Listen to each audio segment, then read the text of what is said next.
साल 2025 Indo Pacific महासागर की सतह पर एक तेल टैंकर अजीब झटकों के साथ हिलने लगा। जीपीएस अचानक काम करना बंद कर गया और रेडियो पर एक गूंगी सी आवाज गूंजने लगी जो इंसानी नहीं थी। चंद मिनटों में पूरा टैंकर समंदर की गहराई में समा गया और वहां मौजूद कैमरा ने आखिरी फुटेज में जो रिकॉर्ड किया उसने नासा और नोआ दोनों एजेंसियों को हिला कर रख दिया। वीडियो में एक 13 टन का जलजीव देखा गया। उसकी आंखें नहीं थी लेकिन वो सब देख रहा था। उसके शरीर से बिजली जैसी कोई लहरें निकल रही थीं और जैसे ही उसने समुद्र की गहराई में वापसी की, समंदर की परतों में ऑक्सीजन गायब होनी शुरू हो गई। तब से लेकर आज तक दुनिया के कई हिस्सों में वैज्ञानिक डीप सी ऑडियो रिकॉर्डिंग्स को खंगाल रहे हैं, लेकिन उन्हें सिर्फ पानी की आवाज नहीं मिलती। उन्हें सुनाई देती है एक चेतावनी, एक डर, एक ऐसा संकेत जो कहता है तुमने जो किया है उसकी कीमत अब समंदर वसूल करेगा। डीप सी, जिसे कभी धरती की सबसे सुरक्षित और शांत जगह माना जाता था, अब बन चुका है एक एक्टिव वॉर जोन जहां समुद्री जीवन ऑक्सीजन के लिए लड़ रहा है, तापमान कंट्रोल से बाहर जा रहा है और जीव विज्ञान की किताबों में जो जीव पहले मासूम थे अब वे मॉन्स्टर्स में बदलने लगे हैं। नासा की ताजा रिपोर्ट्स बताती हैं कि डीप ओशन अब सिर्फ एक मरीन जोन नहीं बल्कि एक क्लाइमेट इमरजेंसी हॉटस्पॉट बन चुका है। हर सेकंड वहां कुछ ऐसा हो रहा है जो हमारी टेक्नोलॉजी समझ ही नहीं पा रही। डेटा डिस्टर्ब हो रहा है, सैटेलाइट सिग्नल खो रहे हैं और इंसानी सभ्यता खुद को उस अंधेरे में घूरते हुए पा रही है जहां से आवाज नहीं आती बल्कि सवाल उठते हैं। तो क्या हम समंदर की गहराइयों में एक नई तबाही को जन्म दे चुके हैं, या ये सिर्फ शुरुआत है एक ऐसे भविष्य की जिसमें इंसान, समुद्र और पृथ्वी तीनों एक दूसरे के दुश्मन बन चुके होंगे? इस वीडियो में हम सिर्फ समुद्री जीवों की कहानी नहीं बताएंगे बल्कि उन दर्दनाक घटनाओं को उजागर करेंगे जो आज भी विज्ञान की पकड़ से बाहर हैं, जहां सबसे बड़े जीव अब अपनी ही गहराइयों में छिपने को मजबूर हैं, जहां नासा के उपकरण खुद SOS भेजने लगे हैं और जहां एक ऐसी आवाज गूंज रही है जो कहती है समंदर अब चुप नहीं रहेगा।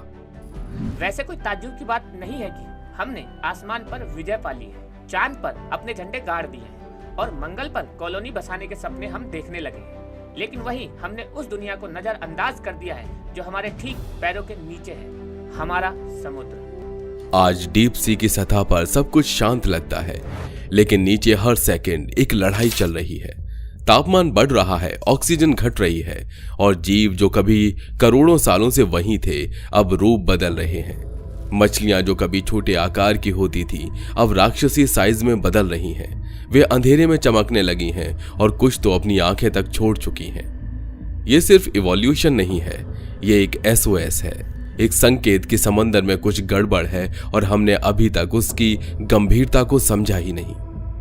नासा के ओशन सर्विलांस प्रोग्राम ने पिछले 2 सालों में डीप सी की रिकॉर्डिंग्स को सैकड़ों बार एनालाइज किया और उन्हें जो सुनाई दिया वो सामान्य नहीं था। ये सिर्फ वेल की गूंज या पानी की धड़कनें नहीं थी, ये कुछ और था, कुछ ऐसा जो चेतावनी दे रहा था, रो रहा था, चीख रहा था। साउंड वेव्स में गड़बड़ी मिली, कुछ बायोलॉजिकल सिग्नल्स ऐसे थे जो कभी पहले नहीं देखे गए थे। वैज्ञानिकों ने उन्हें अननोन बायोकॉस्टिक पैटर्न का नाम दिया, पर सच ये है ये वो आवाजें थीं जो किसी भारी बदलाव के सबूत दे रही थीं। क्या ये समंदर का मरना है या फिर किसी नई शक्ति का जन्म? डीप सी की इवोल्यूशन एक खामोश क्रांति है जहां कोई तालियां नहीं बजती, कोई न्यूज ब्रेक नहीं आता, लेकिन जो हो रहा है वो हमारे भविष्य को बदल रहा है। 66 मिलियन साल पहले जब चिककसलब एस्टेरॉयड टकराया था, डायनासोर खत्म हुए, लेकिन डीप सी के जीवों ने खुद को बदल लिया। तब से लेकर अब तक हर बार जब पृथ्वी पर कोई संकट आया, डीप सी ने खुद को ढाल लिया। और अब जब क्लाइमेट चेंज का नया चैप्टर शुरू हो चुका है, वहीं युद्ध फिर से छिड़ गया है। शिकार बनने वाले जीवों ने पहले खुद को लाल रंग में रंगा ताकि दिखे ही ना, फिर खुद को ट्रांसपेरेंट बना लिया ताकि पूरी तरह गायब हो जाए, और फिर शिकारी जीवों ने जवाब दिया, अपनी आंखों को ही हटा दिया और नई इंद्रियों का विकास किया। यह कोई फिक्शन नहीं है, यह पृथ्वी के भीतर चल रही एक रियल लाइफ साइंस है। आपने कभी सोचा है कि कोई जीव अपनी आंखें खोकर कैसे जिंदा रह सकता है? डीप सी में जब आंखों का फायदा खत्म हुआ, प्रेडेटर्स ने उन्हें छोड़ दिया, उनकी बॉडी से वो ऑर्गन धीरे धीरे गायब हो गया। क्यों? क्योंकि इवोल्यूशन का एक सिंपल सा नियम है, यूज इट और लूज इट। अब वो ऊर्जा जो आंखों को ऑपरेट करने में लगती थी, वो उनके सूंघने की शक्ति और सोनार जैसी क्षमता में बदल गई। आज एंजुलर फिश 1 किलोमीटर दूर से शिकार सूंघ सकता है और डॉल्फिन्स, वेल जैसी प्रजातियां इको लोकेशन से अंधेरे में भी 2 किलोमीटर दूर शिकार को ट्रैक कर लेती हैं। ये महज जीवों का विकास नहीं, ये एक साइलेंट वेपन रेस है। अब सवाल उठता है, जब सब कुछ मर रहा है तो ये जीव इतने बड़े क्यों हो रहे हैं? ग्रीनलैंड शार्क जो 400 सालों से जिंदा है, अब भी जीवित है क्योंकि उसने एक ट्रिक सीखी। जब खाने की कमी हुई, उसने अपने शरीर में फैट स्टोर करना शुरू कर दिया। इससे उसका साइज बढ़ा, मेटाबॉलिज्म धीरा हो गया और जीवन लंबा हो गया। वैज्ञानिकों ने इसे थर्मोडायनेमिक एफिशिएंसी का नाम दिया है। मतलब जितना बड़ा शरीर उतना कम हीट लॉस, यानी जितना बड़ा जीव उतनी ज्यादा ऊर्जा की बचत। अब डीप सी का हर जीव इस रास्ते पर है। सर्वाइवल के लिए साइज बढ़ाना एक रणनीति बन चुका है। नॉर्वेजियन सी की गहराइयों में एक बेहद शांत संतुलित इकोसिस्टम था, पर एक दिन इंसानी लालच ने वहां एक नई प्रजाति छोड़ी, रेड किंग क्रैब। ये क्रैब्स एलियन स्पेशीज की तरह फैलने लगे, जो जहां थे वहीं सब कुछ खा गए। मछलियों के अंडे, समुद्री पौधे, छोटे सेलफिश। कुछ ही वर्षों में उन्होंने पूरे समुद्री तट को वीरान बना दिया। वो समुद्र जो कभी जैव विविधता का घर था, अब एक जैविक वॉर जोन में बदल चुका था। और यह सब इंसानी दखल का नतीजा था। हमने ये प्रजातियां अपने फायदे के लिए एक जगह से दूसरी जगह भेजी और नतीजा, प्रकृति ने हर बार इसकी भारी कीमत वसूली। डीप सी का सबसे बुनियादी नियम था, सांस लेने को मिलेगा, लेकिन अब यह भी टूट गया है। ओशिनोग्राफर्स की रिपोर्ट्स के अनुसार पृथ्वी के कई समुद्रों में डेड जोन्स बन चुके हैं। ऐसे क्षेत्र जहां ऑक्सीजन का स्तर इतना गिर चुका है कि वहां कोई जीव नहीं रह सकता। Baltic Sea, Gulf of Mexico और अरेबियन सी, सभी जगहों पर डेड जोन्स फैल रहे हैं। ये जोन ऐसे हैं जैसे पृथ्वी ने अपने फेफड़े ही जला दिए हों, और इसका कारण सिर्फ एक है, पोल्यूशन, प्लास्टिक और जलवायु परिवर्तन। नासा के वैज्ञानिक भी कह रहे हैं डीप सी अब स्लो पॉइजनिंग से मर रहा है। ब्लॉफिश को आपने मीम्स में देखा होगा, उसका अजीब चेहरा, उसकी सूजी हुई नाक जैसी बनावट। लेकिन आपको शायद नहीं पता कि वो जब डीप सी में होता है तब उसका शरीर बिल्कुल सामान्य होता है। उसकी अजीब शक्ल सिर्फ तब बनती है जब उसे समुद्र की गहराई से सतह पर खींच लिया जाता है। डीप सी का प्रेशर उसके शरीर को संकुचित रखता है। जब ये प्रेशर हटता है तो वो गल जाता है। इसी तरह सैकड़ों डीप सी प्रजातियां हैं जो सतह पर आकर जिंदा नहीं रह सकती।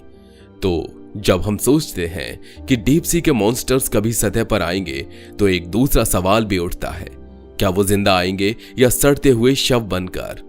डीप सी की गहराइयों में कुछ जीव इतने अजीब हो चुके हैं जैसे उन्होंने खुद को इंसानों से बदला लेने के लिए तैयार किया हो। कुछ जीव ऐसे हैं जिनके शरीर से तेज अम्ल जैसा द्रव्य निकलता है। कुछ ऐसे हैं जो दूसरे जीवों के शरीर में अंडे डालते हैं ताकि जब वो जीव मरे उनके बच्चे बाहर निकले। एंगलर फिश मादा बनकर नर को जकड़ लेती है। नर धीरे धीरे उसके शरीर से जुड़ जाता है और फिर सिर्फ एक शुक्राणु का बोतल बनकर जिंदा रहता है।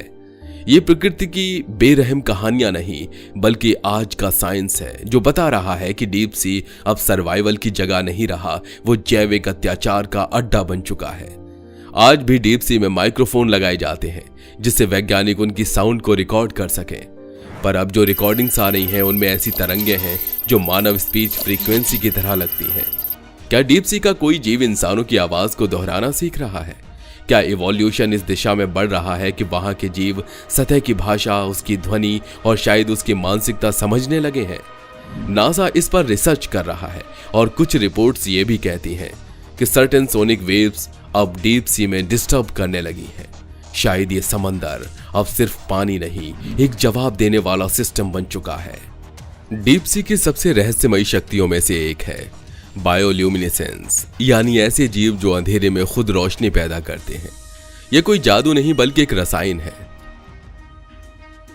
ल्यूसीफेरिन और ल्यूसीफेरेज का रिएक्शन जो बिना गर्मी के रोशनी पैदा करता है। पर यह रोशनी सिर्फ देखने के लिए नहीं होती।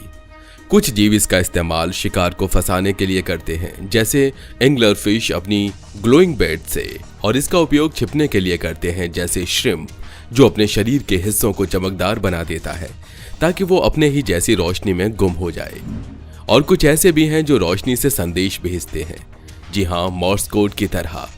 वैज्ञानिकों को डाउट है कि कुछ प्रजातियां अब बायोल्यूमिनेसेंट भाषा में बात करना सीख चुकी हैं। ये सिर्फ इवोल्यूशन नहीं, ये डीप सी की सीक्रेट कम्युनिकेशन सिस्टम बनती जा रही है। डीप सी में ज्यादातर जीव या तो काले होते हैं या बिल्कुल ट्रांसपेरेंट। इस ट्रांसपेरेंसी से सिर्फ सेफ्टी नहीं होती, बल्कि इसे एक वेपन की तरह यूज किया जाता है। ग्लास ऑक्टोपस से लेकर बैरल आई फिश तक इनका शरीर ऐसा है कि इन्हें देख पाना तक मुश्किल हो गया है। कुछ जीवों ने तो अपने शरीर से पिगमेंट ही हटा दिया है। उनका मांस, उनकी हड्डियां, यहां तक कि उनके डाइजेस्टिव ऑर्गन्स तक दिखते नहीं हैं। वो सिर्फ एक परछाई की तरह रहते हैं। सवाल ये है, क्या इवोल्यूशन अब हमें उस ओर ले जा रहा है जहां जीव शरीर नहीं सिर्फ गति बन जाएंगे?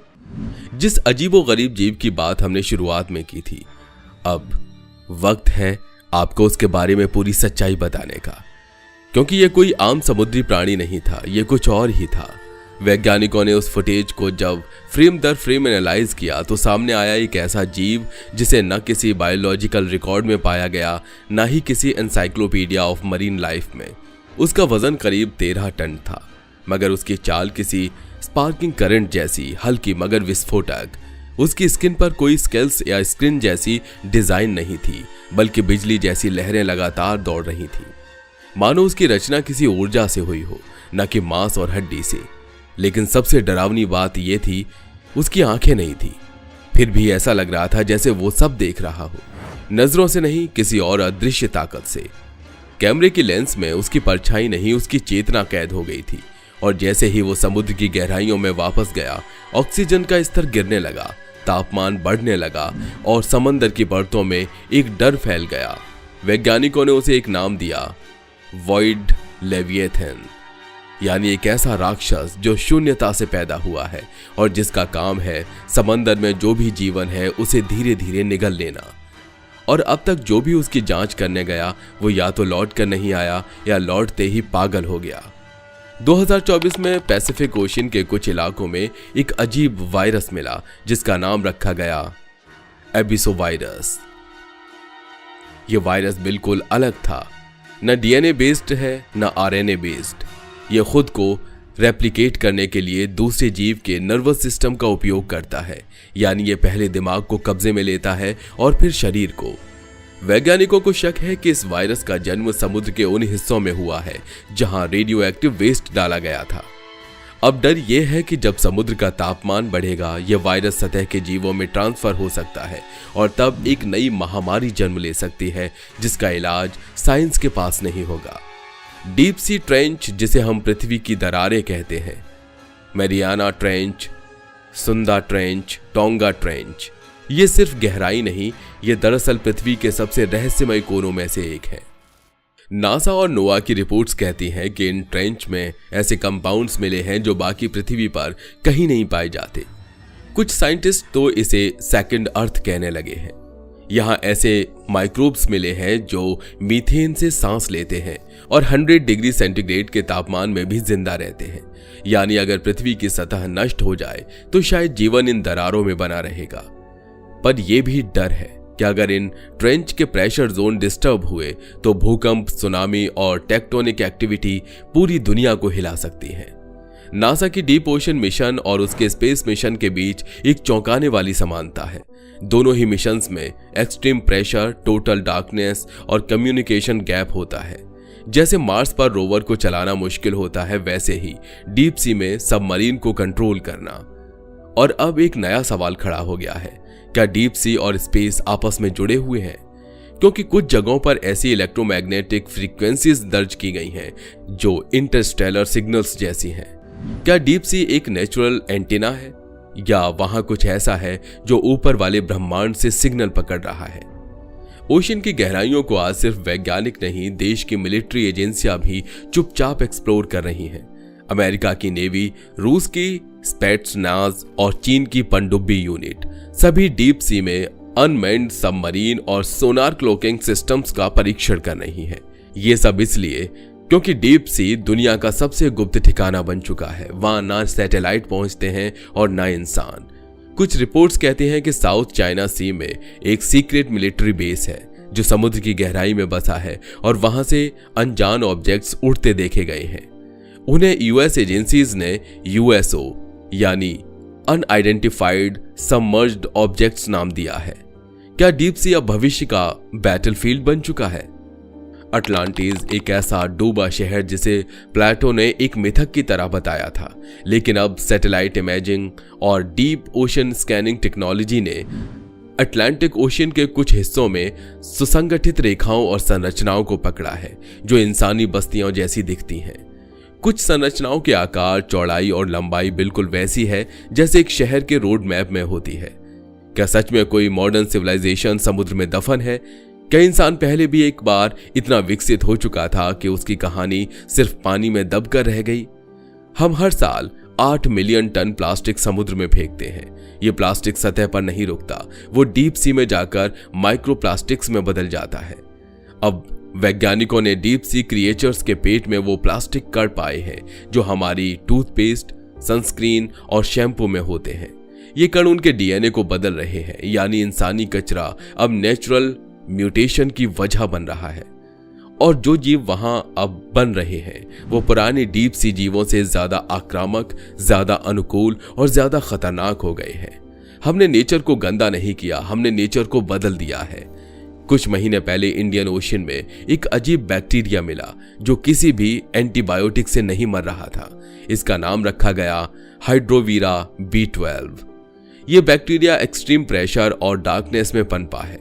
ये शरीर में जाकर सबसे पहले इम्यून सेल्स को खत्म करता है और फिर खुद को इंसान के डीएनए के साथ मिक्स कर देता है। WHO ने इसे संभावित ओशन पैंडेमिक ट्रिगर बताया है, क्योंकि अगर ये सरफेस तक आया और इंसान से इंसान में फैला तो कोई भी वैक्सीन, कोई भी दवा काम नहीं करेगी। ये नेचर का वो बदला है जो हमने कभी सपने में भी नहीं सोचा था।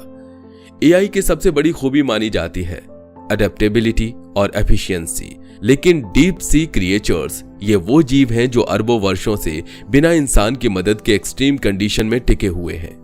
कुछ जीव बिना दिमाग के निर्णय लेते हैं, कुछ बिना आंखों के शिकार पकड़ते हैं, कुछ बिना ऑक्सीजन के 7 दिन तक जिंदा रह सकते हैं।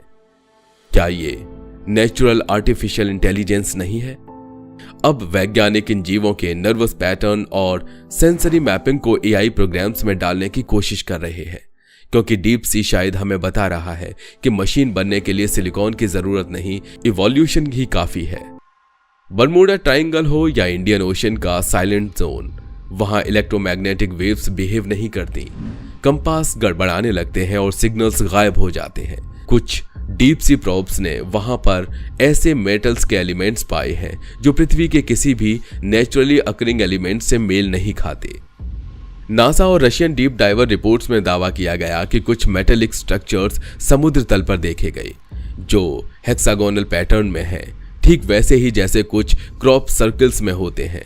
क्या ये सिर्फ जियोलॉजी है या एलियन सिविलाइजेशन ने डीप सी को अपना स्टोरेज बना रखा है?